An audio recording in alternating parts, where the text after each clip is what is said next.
Hello everybody and welcome to The Tube. We've got a special show for you tonight with one of Tel Aviv's coolest tech events. What is it? You'll know in a sec.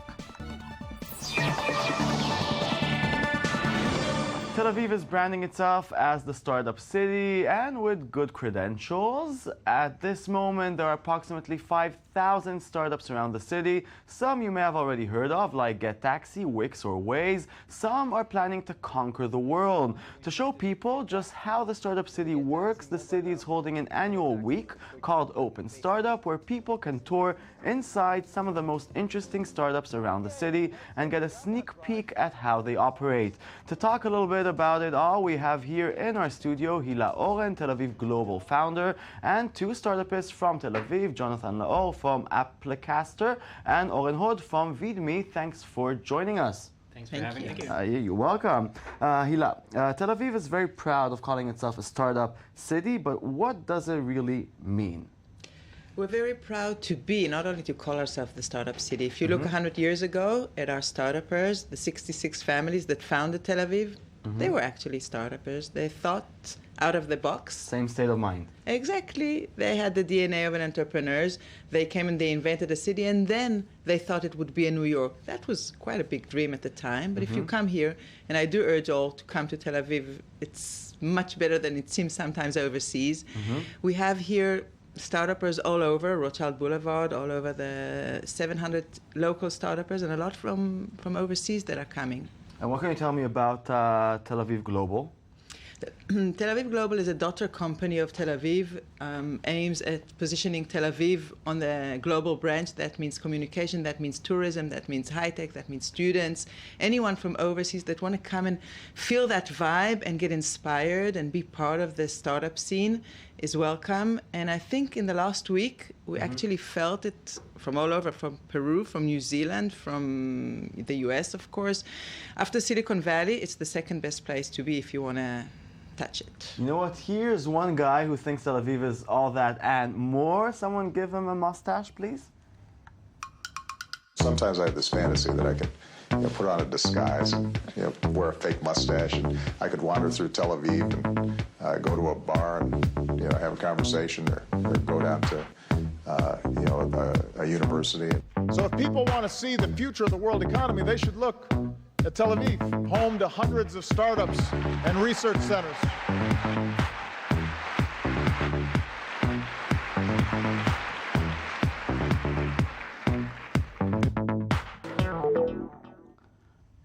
Don't forget to bring a mustache. But okay, I live in Tel Aviv. I know it's super, super cool, but the rent is very, very high. Parking is a nightmare. Transport isn't that efficient yet. I mean, it's not the ideal place for a startup to be, on the paper. Do you agree with me? Do you know what I mean? You haven't been to New York for a long time. You think parking is a problem in Tel Aviv. And we have the bikes, that works really nice. And most of our employees walk to the office. Those who don't are not happy about that, I can tell you. Public transportation, I think, is one of the problems that exists. But it's a pretty good city for startups. It's challenges. What you said are challenges, but there are challenges of all global cities. London, New York, Hong Kong, Singapore. And we do if you talk about Tel Aviv 10 years ago as on the same level as what these cities that we just named dropped them easily, we would think at that time that we are lucky. So you are talking about challenging things, and you're right. Rent is not at its best, and parking, we still have problems, but we have the sun. We do. And we have the beach, and we have the beautiful girls, and we do have the thinking out of the box. And the beautiful boys. And the beautiful boys. For me, they're the girls, but of course, I'm not politically correct. Anyhow. People, yeah. Exactly. All, really, I'm joking. All. Yeah. I'm saying we have our advantages, we have our DNA. I think that the hierarchic doesn't really work here. We're really challenging each other, thinking out of the box, we're daring to, we're not really afraid of failure. We don't want it, we prefer success, but we're willing to fail sometimes, and I think it helps.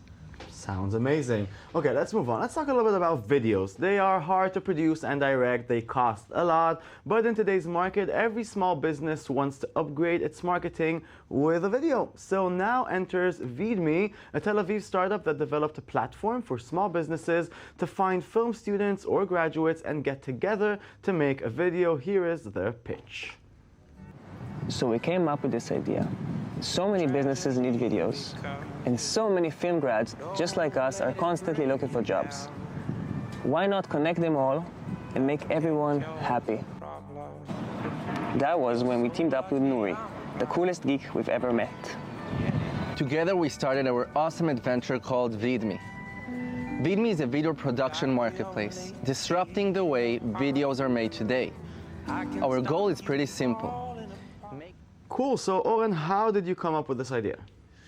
Well, my partners and I went to film school, Tel Aviv University, and in our last year, we traveled around the world in film festivals, and we met other filmmakers, and we talked to them, and we figured out that there's a very big pain of filmmakers being able to work and do what they love, and instead they have to bartend or wait and wait tables in restaurants and so on. So we figured out there's a big need for filmmakers to work and do what they love. On the other side, there's a very big need for businesses for videos, creative videos. And it's when you have a big pain here, a big pain here, and you want to go global and do something big, obviously, this is what we did. There's a market. And how's it going so far? It's going great. We have more than 1,200 filmmakers global, very talented. We have more than 400 clients from the US market, European market, Israeli market, obviously, and it's going great. Well, I have a gazillion questions to ask you about VideMe itself, but I think I'll do it afterwards because it's super interesting and I think it's a really cool startup. But how do you feel the environment of the city helps VideMe? Does it?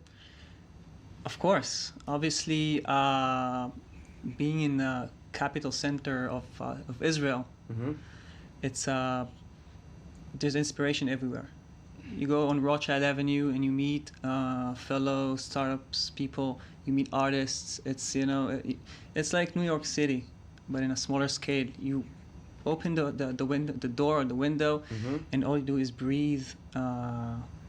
What about creative energy and innovation and what about the competition though? Because there are a lot of startups, maybe people with similar ideas. Do you find it good for you, creative, or is it frustrating at times? Competition is always great, In Israel at the moment we don't have any competition. However, we do have in the European market and in the US market. But we use our Jewish/Israeli creative mind to overcome problems we have, and we work very, very hard. Okay, sound amazing. Now let's move on to Applicaster. If you feel like catching up to your favorite TV character, but you're in the middle of a workday, why not just text it or have a chat with it? Applicaster are here to change the way we think of TV. Here's one of their products ads. Amanda, will you marry me? Oh, Ridge. I just don't know anymore.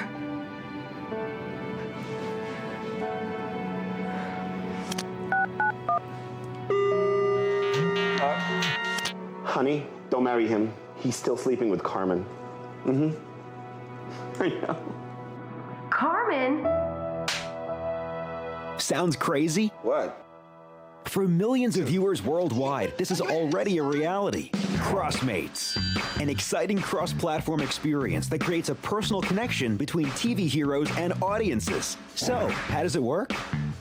In line with the TV show's plot, viewers receive communications from their favorite characters straight to their personal mobile devices.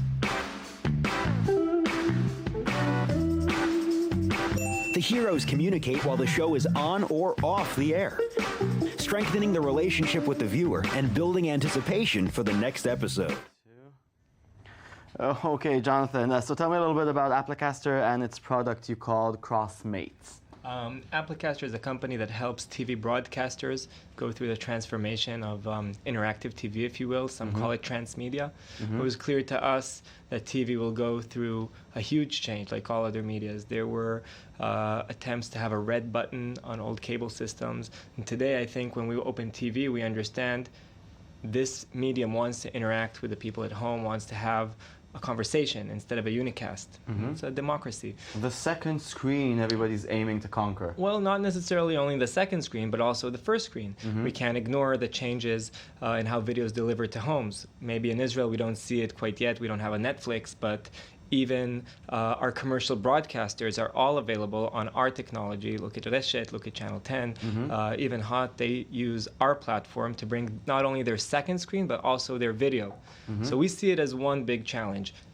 Video, interactions, engagement week-long. What you just saw is a tool we built for script writers. So we look at every element in the organization and we try to transform how they work. So script writers now are able to write plots throughout the week. They use the show as that encounter face-to-face like you and I have now. If we stay in touch over the coming weeks, we're going to communicate on Facebook or via messages. So this way, plots of drama shows don't end at the cliffhanger. They continue week-long. We add to the suspense by letting every viewer at home only pick one character. So you might know she's pregnant. I know she's cheating on him. If we meet together, we might know the baby may not be his. That sounds amazing, but super, super complex. And I'm thinking about Breaking Bad, okay? And I want to say, Mr. White, are you okay?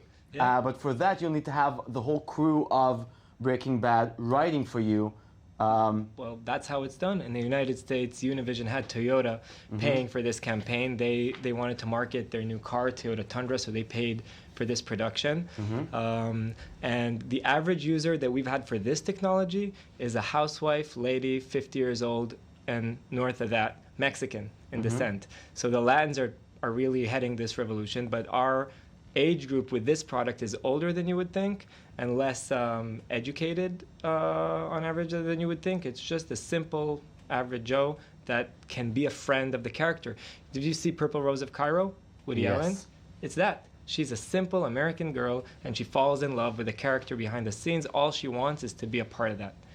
And that's what we let. I'll go with that. Bring fantasy into real life via your phone. Why not? Exactly. Now, Applicaster participated in the Open Startup Week. Why did you decide to open your offices? Well, why should we not open our offices? Tel Aviv municipality brings in a lot of relevant traffic. We're here in the center of the world, but also pretty remote from the world. So at this opportunity also to give a big thank you. It's meaningful for us to have our doors open and to see people from all over the world. We have reach today, Applicaster. We didn't always have, but we have an office in London and in Singapore, and we're present in Latin America. And in these expeditions come people who are using our products, which is amazing. Comes a reporter, and he's for Caracol TV in Colombia. And he says, oh, that's your app, you make it? So that's a really nice connection to make. And I think the company... And it went well? Of course it went well. And I think it's also good for the employees to see various cultures coming in. We let everybody experience talking to the people the municipality bring. It's actually by the way, it's an international event, if it wasn't clear till now, that people from around the globe are here for this week. Yeah. Right? Exactly. About 1,300 people from all over the world came, but it's already the third year. I think did you participate last year? We participate year-long in the activities that you do. I'm not sure if we did DLD last year, but there were definitely, more than a dozen times I saw Asian delegates, Latin American delegates, European delegates just come in, and you have a room full of 50. So let's talk about, Hila, what are you hoping to achieve with Open Startup? I mean, how does it help for participating startups? Look, here we feel that the ecosystem is really works with each other and help to each other, but we don't feel that we are enough on the global map. And we do want to bring more international people, more international startups, more international VC, anyone that can be interested in our ecosystem here, we want them to bring. So they can't come every day. So we actually decided to establish 1 week that everyone will focus, just like you have the mobile in Barcelona or in Nevada or whatever. So everybody will focus on this September week and will come. And this week we did feel that there was a special vibe. And another thing, we were actually surprised to the good from the companies, because again, it's not trivial that they'll open their doors, and you have your time, each minute is counted, and the budget is always very tight. But they were so much into it. They were so homeish. When you went into the office, you really felt that everyone wants to hear you and to hostess you. So probably something is working right over there. You had you're part of the AOL program in program accelerator. You had a party this week as part of the event. How was it? Yeah, we did an amazing party in Brown Hotel on the rooftop. Invited all VCs, foreigner reporters, people. It was a great party. It was really good. And for us, I want to add for the previous question, you can never know where you're going to get. I mean, the next feedback is always surprising. You never know where it comes from. Yeah, I think it's good for business. It's fun, but it's also good for business, which sounds amazing. We have to finish something short. Yeah, because in the last, the summer was rough. The summer was very rough. The only thing. And now we have to finish. Okay. So we had a good week after a tough summer. Thank you very much for watching. Thank you, Ila, Jonathan, Owen. We'll be here tomorrow. Log on to our Twitter, Tumblr. Bye.